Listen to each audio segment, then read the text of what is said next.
नमस्कार बच्चों, technical problem खतरनाक तरीके से आ गई थी, कष्ट के लिए खेद है। स्टार्ट हुआ राम कुमार जी, वही पुरानी है। बच्चे कहाँ गए भाई? सब लोग आ जाओ आ जाओ आ जाओ आ जाओ, स्टार्ट हो गया है, सब लोग आओ।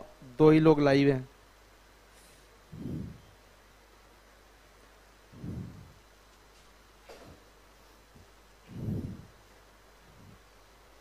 सब लोग लाइव आ जाइए भाई।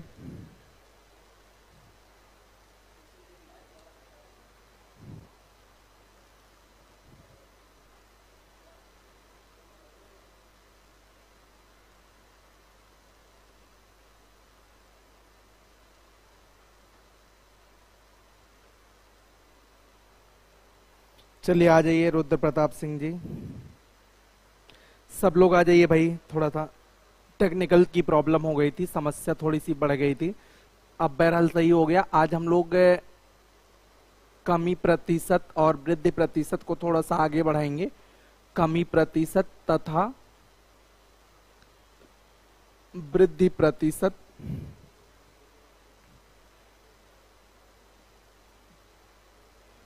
पर आधारित प्रश्न।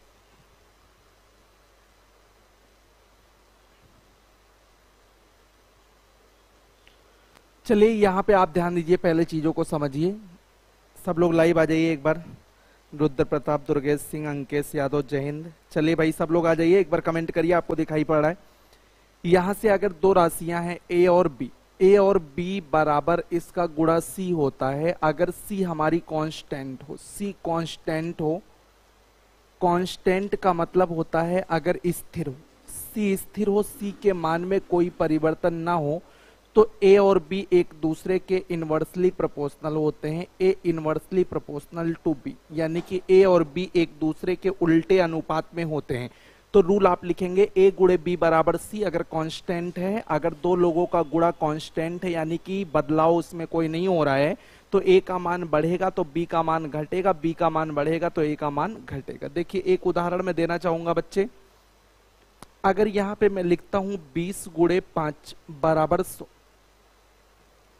20 गुणे 5 बराबर 100, और ये जो 100 है इसको अगर हमें कांस्टेंट रखना है तो निश्चित तौर पे अगर हम इस संख्या का मान बढ़ा करके 25 कर दें तो इसका मान घटा करके कितना करना पड़ेगा? 4। तब 25 चौका कितना आएगा? 100। तो देख रहे हैं ये वाला मान बढ़ रहा है, लेकिन ये वाला मान हमारा क्या हो रहा है? घट रहा है। एक लोग के बढ़ने से दूसरा क्या हो रहा है? घट रहा है। ठीक है, अब यहां से अगर मान लीजिए इस मान को आप घटाते हैं, इस मान को आप यहाँ पे 10 करते हैं, इस मान को अब की बार यहाँ पे 10 करते हैं, तो ये वाला मान आपका बढ़ जाएगा। ये वाला मान बढ़ करके 10 दहम 100 होगा। तो ये वाला मान आप देख रहे हैं बढ़ गया, ये वाला मान घट गया, तब भी जाकर के यहाँ पे कितना हो रहा है? 100। तो कहने का मतलब मेरा क्या है कि अगर 2 राशियों का गुणा है 100 हो रहा है या कुछ भी हो रहा है, कांस्टेंट है, तो एक राशि के बढ़ने से दूसरी राशि का मान घटेगा। अब इस चीज को मैं थोड़ा सा और आपको डिटेल समझाना चाहूंगा। यहां से कुछ चीजों को आपको और मैं समझाना चाहूंगा। अभी आप ऐसे इसको इतना सिर्फ लिख लीजिए और सुनिए अब हमारी बात।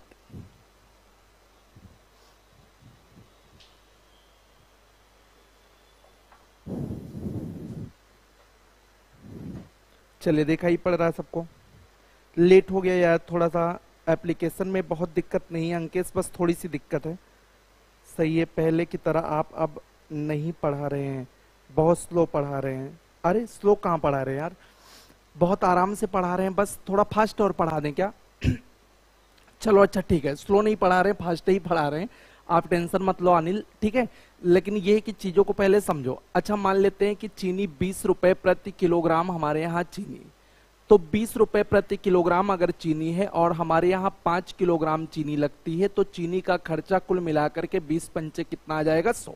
कल को मान लो चीनी का रेट 20 से बढ़कर के 25 रुपए किलो हो गया, तो चीनी का रेट अगर 25 रुपए किलो हो गया और आपके घर वाले कह रहे हैं कि अभी भी 100 ही रुपए की चीनी लानी है, अभी भी 100 रुपए की ही चीनी लानी है, तो ऐसे दशा में हम लोगों को क्या करना होगा, चीनी का रेट अगर 25 हो गया है तो अब हमें कितना किलो चीनी मिलेगा, 4 किलो। ठीक है, तो आप ये देख रहे हैं कि अगर ये कुल खर्च है, अगर ये कुल खर्च स्थिर है, आप ध्यान दीजिए, अगर कुल खर्च स्थिर है तो आप देखिए मूल्य की अगर हम बात करें तो मूल्य का रेशियो अगर हम देखें बच्चों, तो मूल्य का अनुपात 20 से लेकर के कहां पे जा रहा है, बढ़कर के 25, 5 चौक 20, 5 पचे 25। अगर मूल्य का रेशियो 4:5 है तो मात्रा का अनुपात देखिए कहां से बन रहा है, मात्रा का अनुपात ये पहले 5 किलो था, बाद में 4 किलो, तो मात्रा का अनुपात 5 कितना हो रहा है, 4। तो आपको बस समझना क्या है कि अगर कुल खर्च स्थिर है तो जो मूल्य का अनुपात 4:5 है, आप देख रहे हैं उसका जस्ट रिवर्स मात्रा का अनुपात आ रहा है 5 कितना आ रहा है, 4।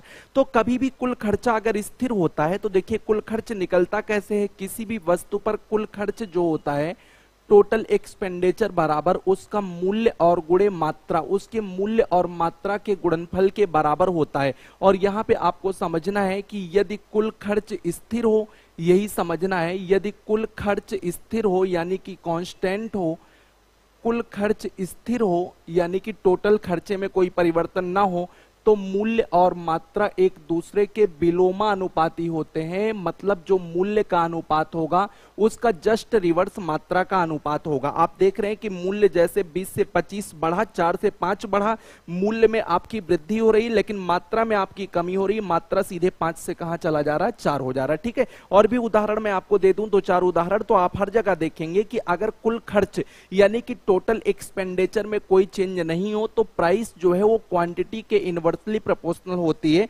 प्राइस और क्वांटिटी में उल्टा अनुपात होता है। ठीक है, प्राइस इनवर्सली प्रोपोर्शनल होती है क्वांटिटी के, इस बात को आपको ध्यान रखना है कि प्राइस और ये इनवर्सली प्रोपोर्शनल होता है। ठीक है, प्राइस और क्वांटिटी। ठीक है, एक और उदाहरण के साथ हम आपको समझाते हैं।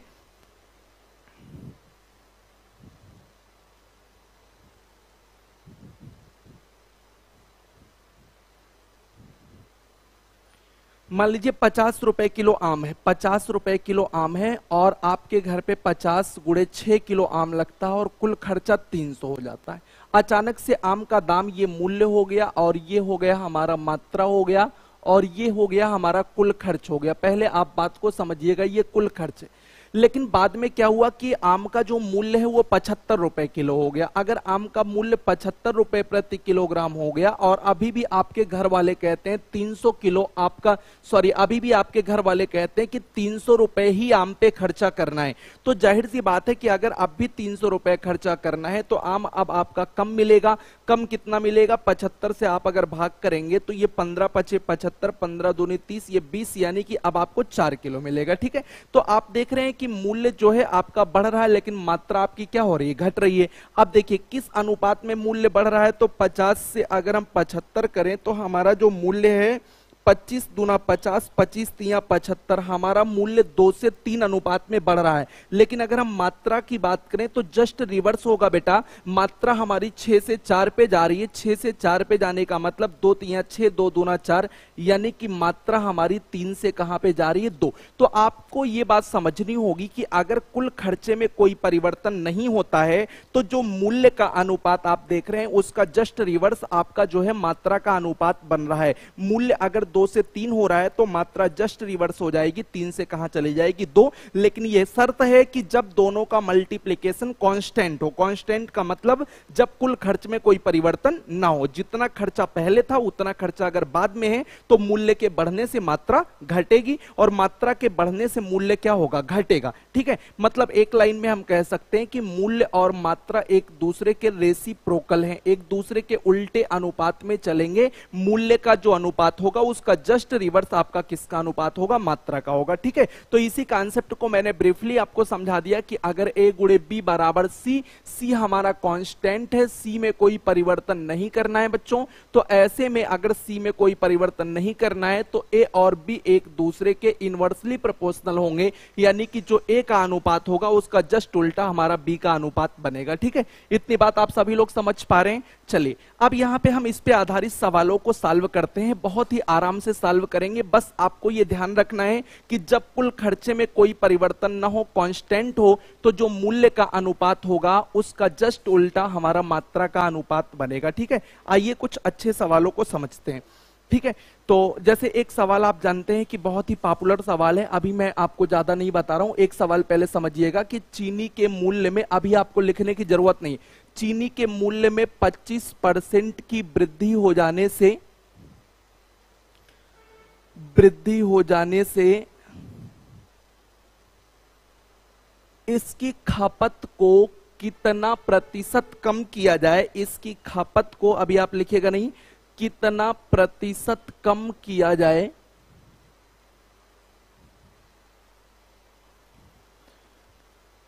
कि कुल खर्च पर कोई असर ना पड़े।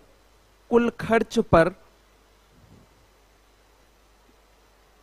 कोई असर ना पड़े, यानी कि टोटल एक्सपेंडिचर आपका कांस्टेंट है, कुल खर्चे पर कोई असर ना पड़े। बेटा ध्यान से देखना, अगर मूल्य की बात करें तो मूल्य में देखिए दो तरीके से हम सवाल लगा सकते हैं। हम इसको लिखेंगे मूल्य और इसको लिखेंगे मात्रा। बच्चों ध्यान से सुनना, बच्चों ध्यान से सुनना, मूल्य में 25% की वृद्धि हो रही है, यानी कि अगर हम यहाँ पे सिंपल डाटा है तो 100 के माध्यम से भी चीजों को समझ सकते हैं। यानी कि अगर हमारे यहाँ मूल्य पहले 100 रुपए था तो वो 25 बढ़ के कितने हो गया, 125 हो गया।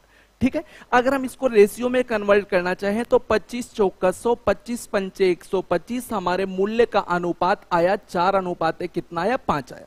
मूल्य का अनुपात 4:5 आया। लेकिन आपको मैंने बताया कि कुल खर्चे पर कोई परिवर्तन नहीं करना। ये लाइन हमें देखना है कि टोटल एक्सपेंडिचर, कुल खर्चे पर कोई असर अगर ना पड़े तो मूल्य का जस्ट उल्टा हमारा मात्रा हो जाएगा, यानी कि मात्रा का अनुपात कितना हो जाएगा, 5:4। तो मात्रा पहले 5 थी, अब कहां पे चली गई, 4 पे चली गई, यानी कि मात्रा में कितने की कमी आ रही है, 1 की कमी आ रही है। तो मात्रा में अगर 1 की कमी आ रही है तो मात्रा में कमी का अगर हम परसेंटेज निकालें तो 1 की कमी आ रही है, मात्रा कहां से, 5 से, और गुणे में कितना आ जाएगा, 100।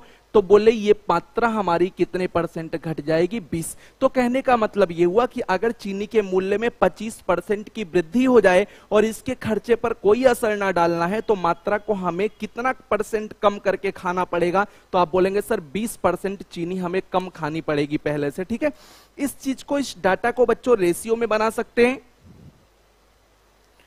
25% बोले तो 1/4, यानी कि अगर ये हमारा मूल मान है, यानी कि ये मूल मान का मतलब ये हुआ कि अगर हमारा पहले मूल्य वाला मान का मतलब ये प्रारंभिक मूल्य आप कह लीजिए। तो अगर हमारा प्रारंभिक मूल्य 4 है तो 4 से बढ़ करके हमारा मूल्य जो होगा वो 25% बढ़ गया मूल्य, यानी कि 4 से बढ़ के 5 हो गया।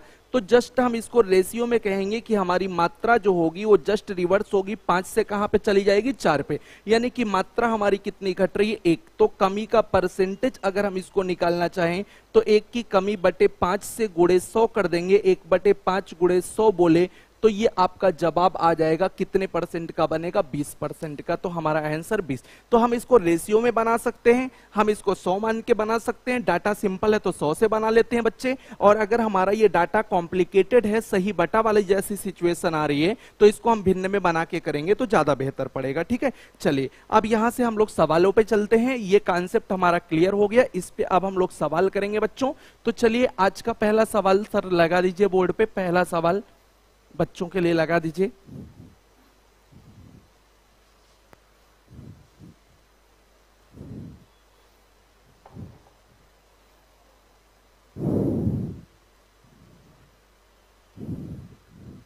चलो इतनी बात समझ में आई सबको, इतनी बात समझ में आई, एक बार बोल दो, एक बार बोलो।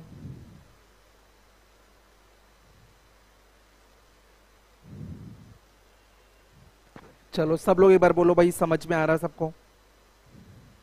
कमेंट करिए, हमारे तक कमेंट आपके पहुंच रहे हैं, बहुत तेज गति से कमेंट करिए। ठीक है, बहुत तेज, थोड़ी उंगलियों को जल्दी से फिराइए। ठीक है, आया, वेरी गुड। कॉन्सेप्ट समझ में आया ना कि अगर कुल खर्चे में परिवर्तन नहीं हो तो मूल्य के बढ़ने से मात्रा क्या होगी, घटेगी। ये बात आपको समझ में आ रही होगी। चलिए तो चलिए बहुत बढ़िया ठीक है। चलिए तो लिखिए सवाल क्या है, बोर्ड पे लगा हुआ, यदि किसी वस्तु के मूल्य में 50% की वृद्धि हो जाए तो इसकी खपत में कितना कमी किया जाए कि खर्च पर कोई असर ना पड़े। मूल्य में 50% की वृद्धि हो जाए तो मूल्य अगर हमारा 100 है तो 100 का 50% निकालेंगे, 50 बढ़ा देंगे 150 हो जाएगा। रेशियो बना लीजिए 50 दूना 100, 50 तिया 150, यानी कि मूल्य का जो अनुपात बना वो 2:3। अगर खर्चे में कोई परिवर्तन नहीं करना है तो मात्रा हमारी जस्ट रिवर्स हो जाएगी बच्चों। तो मात्रा हमारी हो जाएगी 3 से कितना हो जाएगी बेटा, 2 हो जाएगी। तो यहां से देखिए कितने की कमी आ रही है, 1 की। तो कमी का मात्रा में परसेंटेज अगर निकालोगे बेटा तो ये 1 की कमी आ रही है, बटे 3 से गुणे में 100 कर देंगे, 1/3 सभी बच्चों ने पढ़ रखा है, ये होता है 33 सही 1/3। यानी कि मात्रा हमारी कितनी घट जाएगी, 33 सही 1/3% घट जाएगी। इतनी बात सभी बच्चों को समझ में आ रही है? चलिए वेरी गुड, बहुत बढ़िया मेरे बच्चे। अगला नेक्स्ट, एकदम मजा आ रहा है, आसान लग रहा होगा। इस टाइप का एक सवाल आपका अक्सर बन जाता पेपर में, ठीक है। इसके लिए फार्मूला वगैरह भी पढ़ाया जाता था, लेकिन वो फार्मूला मैं यहाँ पे बिल्कुल नहीं बताने वाला। वैसे मैं लिख दे रहा हूँ, कमी प्रतिशत आपने RS अग्रवाल अगर पढ़ी है तो ये वाला फार्मूला आपने कमी के लिए पढ़ा था, उल्टा याद करना पड़ता था। कमी के लिए नीचे प्लस करते थे और वृद्धि प्रतिशत के लिए करते थे R/100 माइनस R गुणे 100। ये फार्मूले भी बने हैं, लेकिन फार्मूले आजकल के समय में सक्सेसफुल नहीं है। मैं फार्मूला बिल्कुल नहीं पढ़ाऊंगा, फार्मूला फ्री सॉल्यूशन आपको दूंगा, बस आपको समझाऊंगा, ठीक है। अगला सवाल आप सभी लोग बोर्ड पे देख पा रहे हैं। किसी वस्तु के मूल्य में 15% की वृद्धि हो जाती है, इस पर होने वाला व्यय पहले जितना रखना हो तो खपत में कितना प्रतिशत कमी करना होगा। देखिए वस्तु के मूल्य में 15% की वृद्धि हो जाती है। अब की बार फ्रैक्शन बना के लिख लेते हैं। 15% बोले तो 5 तिया 15, 5 बीसैया 100। यानी कि अगर ये मूल दाम है, देखिए मूल्य में वृद्धि हो रही है, तो अगर ये मूल दाम है तो इसका 15% यानी कि 3 बढ़ गया। तो मूल्य 20 से बढ़ करके बेटा कितना हो गया, 23 हो गया। तो मूल्य अगर 20 से 23 हो गया बच्चे, तो मात्रा जस्ट इसका रिवर्स होगा, क्योंकि खर्चे में कोई परिवर्तन नहीं करना है। तो 23 से लेकर के कहां पे चले जाएंगे, 20 में। तो आप यहां देखिए कितने की कमी हो रही है सर, 3 की कमी हो रही है। तो मात्रा में कमी का परसेंटेज करेंगे तो 3 की कमी हो रही है, 23 के ऊपर मात्रा से गुणे 100 कर देंगे तो 300/23 कर देंगे। 300/23 बोले तो 23 एकन्ने 23 और 7 70 हो जाएगा, 23 तिया 69, ये हो जाएगा 13 सही 1/23%। यानी कि हमारे पास मात्रा में कमी होनी चाहिए 13 सही 1/23%। जितने लोगों का आया है उतने लोग का सही है, 13 सही 1/23% राइट आंसर है। जितने बच्चों का आया है एकदम सही है। चलिए बिल्कुल सही है, बी वाला ऑप्शन सही है, ठीक है। बहुत बढ़िया बच्चों, ठीक है। नेक्स्ट अगले क्वेश्चन की तरफ चलते हैं। मजा आ रहा ना, समझ में आ रहा है, कॉन्सेप्ट क्लियर है। खर्चे में कोई परिवर्तन अगर नहीं है तो जस्ट हम लोग यहाँ पे रिवर्स ऑर्डर लगा के रेशियो में बना के सवाल को करेंगे, ठीक है। चलिए तो एक व्यक्ति अपनी चीनी की खपत में 42.84% की वृद्धि करता है, क्योंकि चीनी की कीमत X% से कम हो जाती है, जबकि कुल खर्च नियत है, तो X का मान क्या होगा। देखिए कितना बढ़िया सवाल आपके सामने बोर्ड पे आया है। 42.84% बच्चे ये जानते हैं आप कितना होता, 42.8। ये 14 का आपने पढ़ा था, 1/7 का पढ़ा था। 1/7 का मतलब 14 सही 2/7 बोले तो 14.28। तो 14 का लगभग 3 बार गुणा है, 42.84 का मतलब बच्चों ये हो जाएगा 3 बार गुणा है, तो ये 3/7 हो जाएगा। तो इतना आपको याद रखना है, ये 14 की फैमिली से बिलोंग करता है, यानी कि आपका ये बन जाएगा 3/7। अब यहां से इसको देखिए, सवाल की लैंग्वेज पढ़ेंगे। क्या बोला है कि चीनी की खपत में वृद्धि, यानी कि अगर ये मूल खपत है, देखिए जिसमें वृद्धि किया जा रहा है उसका ये मूल माना जाता है। खपत में वृद्धि है तो मूल खपत अगर हमारा 7 है तो इतना % यानी कि 3 बढ़ जाएगा। तो खपत अगर हम देखें तो खपत हमारा 7 से बढ़कर के कितना हो जाएगा, 10 हो जाएगा। तो इसका मतलब मूल्य जस्ट इसका उल्टा चलेगा, मूल्य 10 से बढ़कर 10 से 7 हो जाएगा। मूल्य में आपकी कमी आ रही है, 3 की कमी आ रही है, बटे 10 गुणे 100 कर देंगे तो ये आपका 30% आंसर आ जाएगा। तो आपका जवाब होगा 30%। तो क्या पूछा गया है, जो पूछा गया है उसका उत्तर आ गया है। बोला है कि x का मान क्या है, तो कीमत में कमी जो आ रही है वही x है, कीमत में कमी जो है वही x है, x परसेंट बराबर ये आपका आया 30%। 30 आ रहा है, सबको समझ में आ रहा है? देखिए आपसे एक का भी आ गया, बहुत बढ़िया। देखिए बहुत सुंदर आप लोग समझ पा रहे हैं और आपका मजा आ रहा है, सबको अच्छे से समझ में आ रहा है, ठीक है। चलिए नेक्स्ट की तरफ चलते हैं। 30% इज राइट आंसर। प्रवेश कुमार वर्मा, अभिषेक चतुर्वेदी, बहुत सही बच्चों, बहुत बढ़िया। चलिए एक बहुत ही शानदार सवाल बोर्ड पे आ चुका है आपके सामने। इंपॉर्टेंट की श्रेणी में रखना बेटा, इसको इंपॉर्टेंट की श्रेणी में रखना। थोड़ा तेज पढ़ा रहे हैं क्योंकि कुछ लोग कह रहे हैं सर तेज ही पढ़ाइए। तो यहां पे देखिए सवाल में ये बोला गया है, सभी बच्चे देखेंगे, लिखा है कि किसी आयत की लंबाई में 60% वृद्धि हो जाने से चौड़ाई में कितने प्रतिशत कमी किया जाए। चलिए लाइव कमी है, कोई बात नहीं अंकेश, जिसको पढ़ना वो आएगा, नहीं तो बाद में बच्चे वीडियो देखते हैं। कोर्स 200 से ज्यादा लोगों ने खरीदा और मुझे नहीं लगता कि जो लोग खरीदते हैं वो सारे लोग लाइव ही देखते हैं, बाकी लोग रिकॉर्डेड वीडियो देखते हैं। वो अपनी बात जाने, आप अपनी बात जानिए, रेगुलर आप पढ़ेंगे तो फायदा रहेगा, ठीक है। तो आयत का क्षेत्रफल जो आपका होता है, एक सेकेंड में आपको बताना चाहूंगा बच्चे, आयत का क्षेत्रफल होता है लंबाई गुणे क्या होता है, चौड़ाई। अगर ये कांस्टेंट है, अगर हमारा एरिया कांस्टेंट है, अगर हमारा क्षेत्रफल अपरिवर्तित है, तो लंबाई के बढ़ने से चौड़ाई क्या होगी, घटेगी, यानी कि हमारा रिवर्स रेशियो बनेगा। अगर ये कांस्टेंट है तो यल इनवर्सली प्रोपोर्शनल टू 1/b, लंबाई बढ़ने से चौड़ाई क्या होगी, घटेगी। मैंने यही तो कहा मेरे बच्चे कि अगर a गुणे b बराबर c, अगर ये कांस्टेंट है, c कांस्टेंट है, तो एक लोग बढ़ेंगे, ये बढ़ेगा तो ये घटेगा, ये घटेगा तो ये क्या होगा, बढ़ेगा। बस यही चीज आपको समझनी है। अच्छा अब यहां सवाल में देखिए कहा जा रहा है कि 60% वृद्धि होने से चौड़ाई में कितने प्रतिशत कमी किया जाए। बहुत बढ़िया, देखिए लंबाई में 60% वृद्धि, 60% को चाहो तो फ्रैक्शन में बदल लो, ये 20 तिया 60, 20 पंचे 100, यानी कि अगर मूल लंबाई l है तो 60% यानी कि 3 बढ़ गया, तो 5 से 3 बढ़ के कितना हो गया, 8। तो चौड़ाई जस्ट रिवर्स लेगी, 8 से हो जाएगी कहां पे, 5। अब देखिए चौड़ाई में कितने की कमी हो रही, 3 की। कहां से कमी हो रही है, 8 से गुणे 100 कर देंगे, 1/8 12.5, 3 गुना कर देंगे तो 12 तिया 36, 37.5। ये आपका जवाब हो जाएगा 37.5%, 37.5%, ठीक है। बिल्कुल बहुत बढ़िया, बहुत सुंदर, सभी लोगों का आंसर आ रहा समझ में। कोई समस्या होगी तो आप मुझे बताइएगा, ठीक है। नेक्स्ट अगले की तरफ बढ़ते हैं।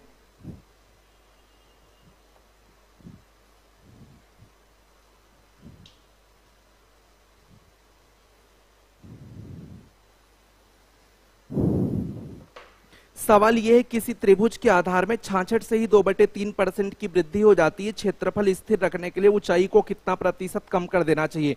तो 66 से ही 2/3 बोले तो आपको पता होना चाहिए, आपकी कैलकुलेशन 2/3 पे होनी चाहिए। आधार में वृद्धि हो रही है तो यानी कि अगर ये मूल आधार है जिसमें वृद्धि हो रही है उसी का मूल मान लेते हैं। अगर ये मूल आधार है, इसका 66 से ही 2/3, 66 से ही 2/3% वृद्धि यानी कि 2 बढ़ा, यानी कि बेस अगर हमारा बेटा 3 है तो 3 से 66 से ही 2/3, 2 बढ़ा के 5 हो जाएगा। तो अगर बेस बढ़ा तो इसका मतलब हाइट जस्ट रिवर्स आएगी, 5 से 3 पे आएगी। कितने की कमी हो रही है, 2 की बटे कहां से, 5 से गुणे 100, यानी कि आपका 40% इसका आंसर आ जाएगा। 40% इज राइट आंसर, जिसका 40 आ रहा है उसका सही है। वैसे भी एरिया ऑफ ट्रायंगल आपको पता होगा 1/2 बेस इंटू हाइट होती है। तो अगर आपका बेस बढ़ा है तो हाइट क्या होगी, घटेगी। बेस बढ़ा है तो हाइट घटेगी, बिकॉज ये एरिया जो है हमारी कांस्टेंट है। अगर हमारी एरिया कांस्टेंट है तो बेस बढ़ने से हाइट क्या होगी, घटेगी। सबको समझ में आ रहा है, नो प्रॉब्लम। 40% होगा बेटा इंद्रजीत, 40%, ठीक है। अभिषेक बहुत बढ़िया बच्चे, दुर्गेश सही है, बढ़िया है, सही है, सबका सही है। सी 40%, ठीक है। नेक्स्ट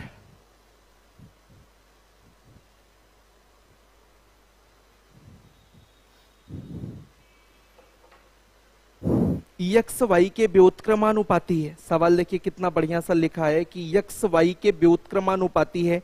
यदि x को 37.5% बढ़ाया जाता है तो y के मान में प्रतिशत परिवर्तन ज्ञात कीजिए। यक्स वाई के व्युत्क्रमानुपाती है। यक्स वाई के व्युत्क्रमानुपाती का मतलब क्या हुआ, एक्स इनवर्सली प्रोपोर्शनल है वाई के, यानी कि यक्स बढ़ेगा तो वाई क्या होगा, घटेगा। बोला क्या कि यक्स को 37.5% बढ़ाया जाता है। बेटा यक्स को बढ़ाया जाता है 37.5 बोले तो 3 बटे कितना 8। यक्स को यानी कि अगर ये एक्स प्रारंभिक है तो इसका 37.5 यानी कि 3 बढ़ा दिया गया, तो यक्स के मान में 8 है तो 8 का 37.5 बोले तो 3 बढ़ा के 11 हो गया। वाई जस्ट रिवर्स लेगा, वाई लेगा 11 से कितना हो जाएगा 8। अब वाई में कितने की कमी आ रही है 3, तो 3 की कमी आ रही है, बटे 11 से गुणे में 100 हो जाएगा। 1/11 जो होता है वो 9.09 होता है, 3 से गुणा कर देंगे तो 27.27% आ जाएगा। तो आपका जवाब आ जाएगा 27.27% वाई के मान में हमारी कमी आ रही है। वाई में कमी आ रही है, इतने परसेंट की कमी आ रही है। बहुत ही तेज लगाएंगे, बहुत ही तेज लगाएंगे, कुछ है नहीं। बोलिए समझ में आ रहा, मजा आ रहा है, मजा आ रहा है, सबको मजा आ रहा है? ठीक है 27 पॉइंट। 1/11 याद है कि नहीं याद है? 1/11 9.09 होता है।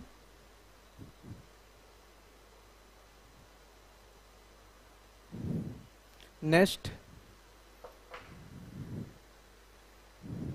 गर्दा हो गया, बहुत बढ़िया बहुत बढ़िया।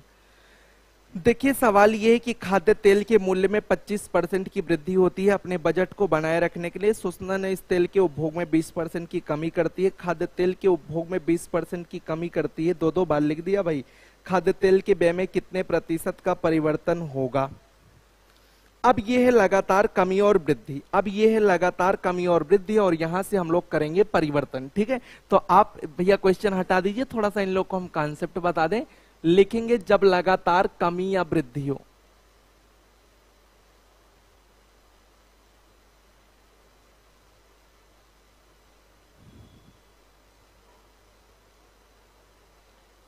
इसके पहले एक एम एन रामबाण फार्मूला लिख लेंगे, plus minus M plus minus N plus minus M N अपान 100। यहां से प्लस चिन्ह जो है वृद्धि के लिए है,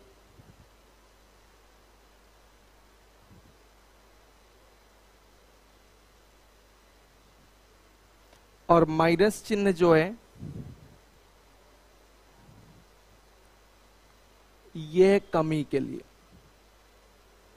अगर बढ़ेगा तो प्लस लगाइएगा, घटेगा तो क्या करेंगे आप, माइनस लगाएंगे। ठीक है, अब देखिए यहां पे अगर ये बढ़ा दोनों प्लस लगा, तो यहां गुणा जब mn का होगा तो चिन्ह सहित लगेगा। ठीक है, अगर यहां दोनों प्लस है तो यहां पे प्लस आएगा, दोनों माइनस है तो भी प्लस आएगा, क्योंकि आप सभी को चिन्हों का गुणा पता है। प्लस गुणे प्लस बराबर प्लस होता है, माइनस गुणे माइनस बराबर प्लस होता है, और विपरीत चिन्ह का गुणा अगर आप देखेंगे, विपरीत चिन्ह मतलब प्लस और माइनस का गुणा, तो ये माइनस होता है। ठीक है, जोड़ में भी वही होता है कि समान चिन्ह जुड़ते हैं और विपरीत चिन्ह क्या होते हैं, घटते हैं। समान चिन्ह का मतलब प्लस प्लस है तो जुड़ेगा, माइनस माइनस है तो भी जुड़ेगा, लेकिन चिन्ह माइनस का लगता है। ठीक है, और प्लस माइनस है तो विपरीत माने घटता है, जो बलवान होता है उसका निशान लगता है। इतनी बेसिक नॉलेज आपको पता होगी, दरोगा बनने जा रहे हैं। ठीक है, तो इतनी बात तो आपको समझ में आ रही होगी। ये चीज कहां से आती है, ये चीज आती है आपका 100 मान करके, सारी कैलकुलेशन करने पर आती है। तो इतना ज्यादा आपको डिटेल में जाने की जरूरत है नहीं, बस आप इस फार्मूले को नोट करिए। और इसके अलावा 100 मान करके भी चीजों को किया जा सकता है, 100 वाला भी तरीका आपको हम बताएंगे, आपको टेंशन लेने की जरूरत नहीं है।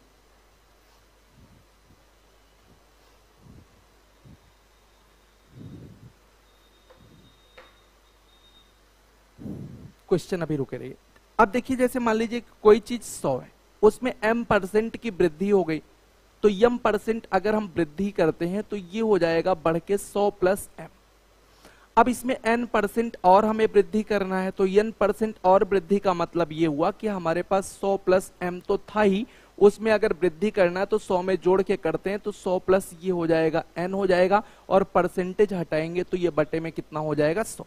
ये यहां से आपकी वृद्धि होती है। तो अगर आप इसको सॉल्व करें तो वहां से हो जाएगा आपका 100 गुणे 100 मतलब ये आपका हो जाएगा बेटा 10,000, और यहां से हो जाएगा 100n, आप समझिए सिर्फ, और यहां से हो जाएगा 100m,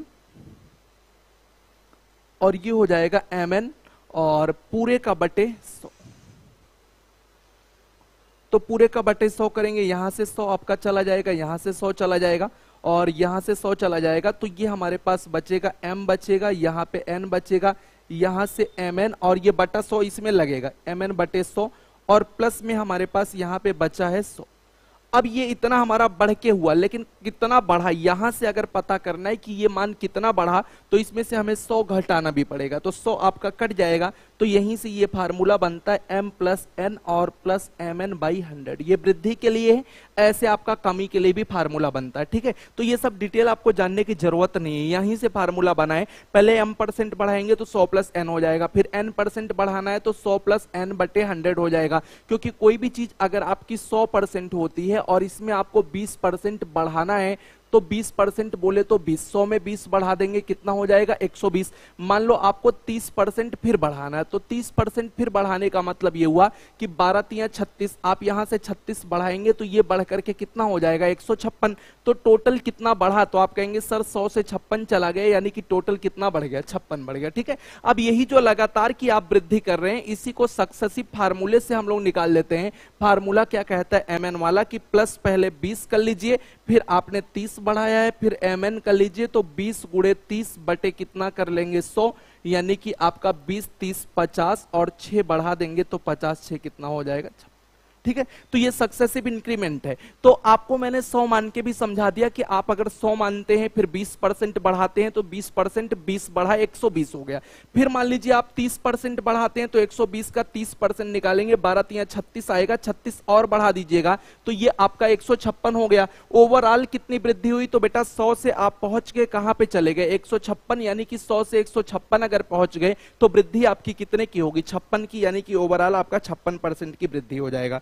ये आपका हो गया पूरा फार्मूला। ठीक है, तो फार्मूला आप mn लगाइए, ज्यादा मत समझिए, आपको 100 करना भी बता दिया और कहां से ये फार्मूला आया वो भी बता दिया। बाकी रेशियो से हम लोग चलेंगे, रेशियो आसान हो जाता है कैलकुलेट करने में। तो पहला सवाल आपके सामने बोर्ड पे आ रहा है इस माध्यम में,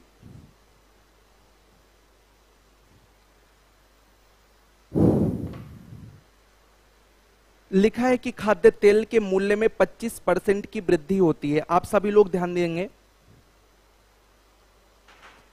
अब कुल खर्च बराबर आपको पता है कि मूल्य गुणे मात्रा, टोटल एक्सपेंडिचर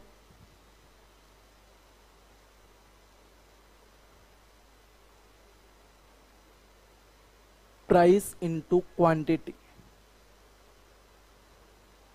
ये हो जाएगा। ठीक है, तो यहां पे सवाल में आप देखिए, सवाल में क्या है कि मूल्य में 25% की वृद्धि होती है। अपने बजट को बनाने के लिए सुषमा जो है इसके उपभोग में 20% कमी, यानी कि मूल्य बढ़ता है 25%, उपभोग इसकी क्वांटिटी सुषमा 20% कम करती है। इन दोनों का रिजल्टेंट बताना है, इन दोनों का क्या बताना है रिजल्टेंट, कि दोनों का असर क्या पड़ेगा। आगे जो लिखा वो दूसरी बार वो फर्जी है, अपने खाद्य तेल के उपभोग में 20% की कमी करती है, वो 2 बार लिख दिया गया, उससे आप जो है आगे वाली लाइन काट दीजिएगा, आगे वाला आप काट दीजिएगा। खाद्य तेल के उपभोग में 20% की कमी करती है, वो हो गया। ठीक है, 20% की कमी करती है, बस वहीं से हो जाएगा। खाद्य तेल के व्यय में कितने प्रतिशत की वृद्धि होगी, तो आप देखिए इन दोनों का रिजल्टेंट क्या आएगा। देखिए ये सक्सेसिव है, अगर गुणा में चीजें वृद्धि के ऊपर वृद्धि ले रही हैं तो ये सक्सेसिव है। सक्सेसिव का मतलब ये हुआ कि बेटा आप ये समझ लो कि पहले 25 बढ़ा, फिर 20 घटा, प्लस माइनस माइनस हो जाएगा, 25 गुणे 20 बटे कितना हो जाएगा, ये 25 में से 20 जाएगा 5 और 25 चौका 4 पंच, ये नेगेटिव हो जाएगा, 0% असर, मतलब कोई असर ही नहीं होगा। तो आपका आंसर आ जाएगा 0% असर, यानी कि असर कुछ नहीं होने वाला है। ठीक है, चलिए तो 0% बी वाला ऑप्शन यहाँ पे हो, ए वाला ऑप्शन हो जाएगा, ए वाला सही है। ठीक है, सबको समझ में आ रहा है, ए वाला सही है। नेक्स्ट अगले पे चलते हैं, ए वाला सही है।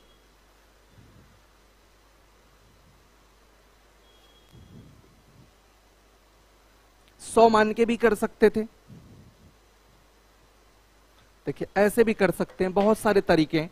आप ऐसे भी कर सकते हैं, आप मान लीजिए 100 था, मूल्य बढ़ा 25 तो 125 बटे 100, फिर 20 घटा 80 बटे 100 घटने के लिए कैलकुलेशन थोड़ी बढ़ेगी, 25 पंचे 125, 25 चौका 100, 4 20, यानी कि 20 पंचे 100, 100 लिए थे 100 पे ही रह गया, यानी कि नो चेंज 100 लिए थे, 100 पे रह गया, यानी कि नो चेंज। ठीक है, ऐसे भी कर सकते हैं। आप ऐसे भी कर सकते हैं कि 100 रुपए था, पहले आपका 25% बढ़ गया, यानी कि 125 पे आप चले गए, फिर 125 से 20% घट गया, 20% बोले तो 1/5, 125 का 1/5 निकालेंगे, 25 घट गया, यानी कि 100 पे चले गए, 100 से 100 पे ही रह गए, यानी कि क्या हुआ, नो चेंज। समझ रहे हैं, ऐसे भी आप कर सकते हैं, कई तरीके आपके पास है सॉल्व करने का। ठीक है, 0% नो चेंज।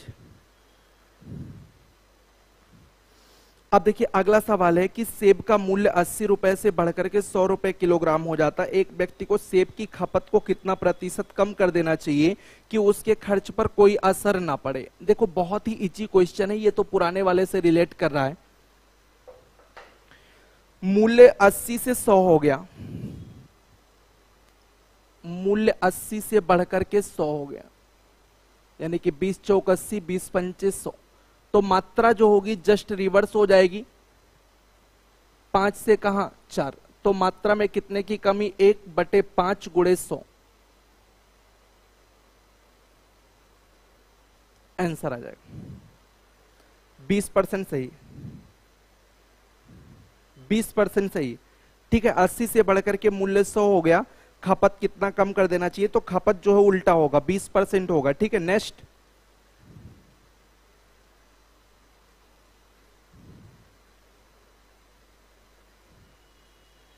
किसी व्यक्ति की आय में पहले 25% की वृद्धि कर दी जाती है, पुनः उसमें 12.5% की कमी कर दी जाती है, उसके आय में कुल कमी या वृद्धि, mn लगाइए, पहले बढ़ा, पहले 25% बढ़ा, mn पहले 25 बढ़ा, फिर 12.5 घटा, प्लस माइनस माइनस हो जाएगा 12.5 और बटे में कितना कर देंगे 100, ये आपका हो जाएगा 12.5 और ये 25 चौका 100। यार ऐसा करते हैं, 12.5 की कमी हो रही, एक सेकेंड, गुणा ऐसे ना करें, चलिए ऐसे भी कर लेते तो क्या दिक्कत थी, 25 चौका 100, 4 से काटेंगे, 4 तिया 12, 4 एक अन्य 4 1 5, 4 दूनी 8 2 10, 3.125, ये घटेगा,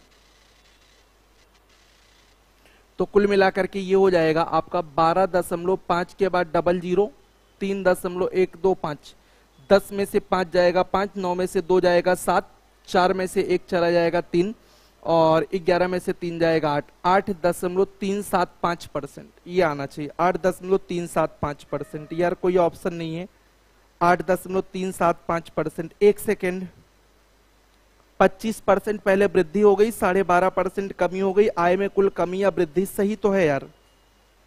चलो आप लोग कमेंट करो आपका क्या, 8.3 आएगा, 8.3। एक मिनट सर, क्वेश्चन दिखा दीजिएगा, यही है ना, ऑप्शन यही है सारे ना।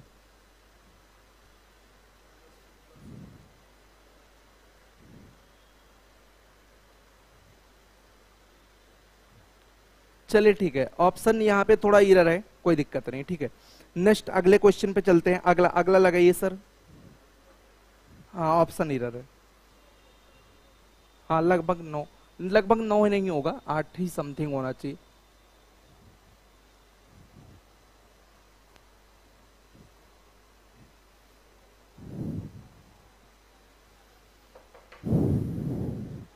एक आयत की लंबाई में तथा चौड़ाई में 20% और 10% की कमी कर देने से, तो ये बहुत इजी है, लंबाई गुणे चौड़ाई एरिया, तो लंबाई भी घट रही है 20, चौड़ाई घट रही है 30, 20 और 30 की कमी हो रही ना, 20 और 10 की कमी हो रही है बच्चों, तो 20 की कमी 10 की कमी माइनस माइनस प्लस, 20 गुणे 10 बटे कितना हो जाएगा 100, तो ये हमारे पास हो जाएगा 20 में से 10 चला जाएगा 30, और ये 30 में से 2 चला जाएगा 28,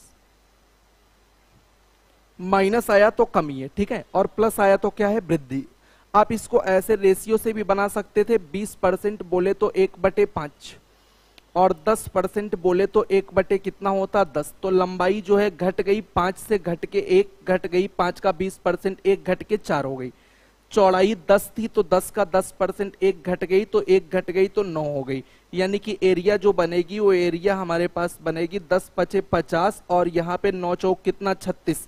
इसको अगर आप 100 के टर्म में बनाइए तो ये दुगना कर लीजिए, ये हो जाएगा 72। तो 100 से 72 अगर हो रहा है तो कितने की कमी हो रही है? 28। 28 की कमी 100 पे हो रही है, यानी कि 28% की क्या हो रही? कमी हो रही। ठीक है, चलिए 28% लॉस नहीं बल्कि कमी हो गई। ठीक है, तो इतना आप सभी लोग पढ़ लीजिएगा। आज की क्लास यहीं तक रखते हैं, थोड़ी सी दिक्कत हो गई आज टेक्निकल प्रॉब्लम की वजह से। टेक्निकल प्रॉब्लम यार देखो, ये सब ऑनलाइन व्यवस्था, कभी कभी चीजें नहीं अपने अनुसार हो पाती हैं, कहीं से फंस जाता मामला तो दिक्कत कर जाता है। तो फिलहाल आपकी क्लास हो गई और अब हम नेक्स्ट क्लास में, अगले क्लास में आपको कमी वृद्धि ये सारी चीजों के बारे में और बढ़ाएंगे और अच्छे से पढ़ाएंगे। आप आराम से पढ़ते रहिए, सब कुछ आप वीडियो बार बार देखते रहिए। ठीक है, तो कल तो संडे ही है, कल तो उम्मीद है कि क्लास आपकी ऑफ ही रहेगी। ठीक है, कल क्लास ऑफ रहेगी और उसके बाद अब हम लोग जो है मंडे को मिलते हैं। अब कल के बारे में अगर कोई क्लास होगी तो आपको नोटिफिकेशन जाएगा, लेकिन वैसे उम्मीद कम ही है कि कल कोई क्लास हो। ठीक है, तो आप सभी लोग इतना पढ़िएगा और अगली क्लास में मिलते हैं फिर से। तब तक के लिए नमस्कार, गुड नाइट।